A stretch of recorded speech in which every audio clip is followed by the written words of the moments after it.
So we're going to have a Sonos Studio moment next, and I'm going to do a little talk with the people from Cathedrals. So please, come on. Johnny Hwin.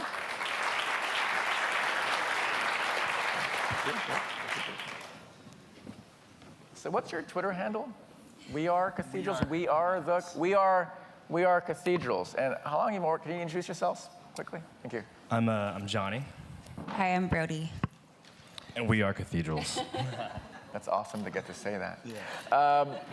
So you guys are in San Francisco, which is not like Georgia or those like famous sort of, music towns. Why San Francisco? Good question.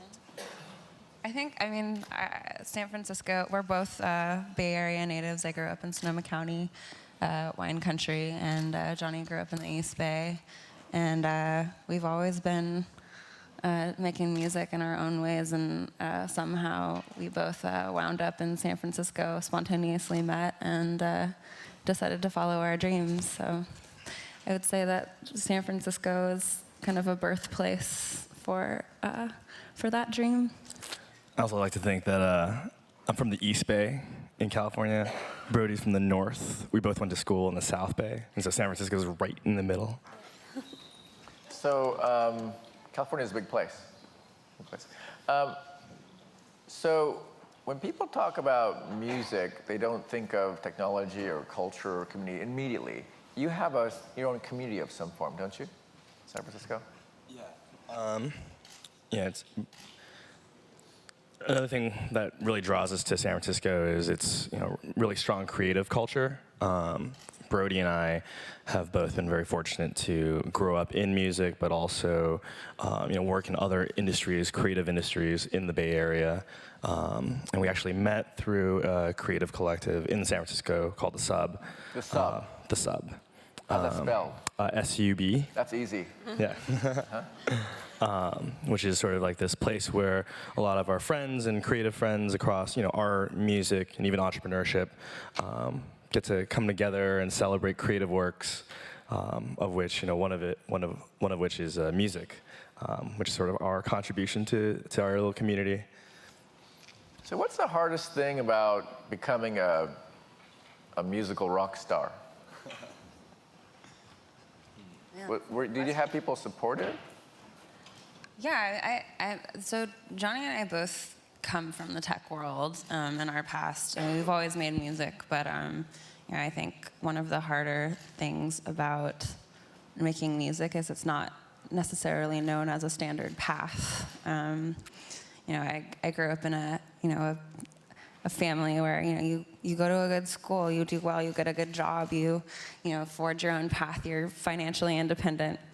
And I was kind of going on this track, and Cathedrals was just getting started. We released a single, and it was kind of, I was juggling both, and we ended up getting signed with Neon Gold for an EP deal, and it was right around that time that I really had to make a decision. It was kind of like fate came a-knocking, and I had to decide, do I want to take the leap and leave this traditional path and go into this kind of unknown territory where we're forging.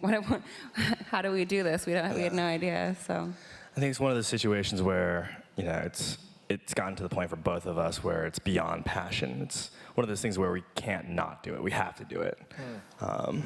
It's not free will. It's determinism, if you will. Nice. And similar to Brodie, I grew up.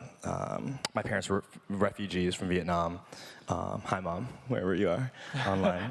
And we also similarly grew up with a very particular script around taking care of your bases, being financially stable, and growing up, even though we were very fortunate to be gifted with music, a lot of what society embeds in you, especially as you go through college and whatnot, is to forge a very particular path and take a very conservative route to your career.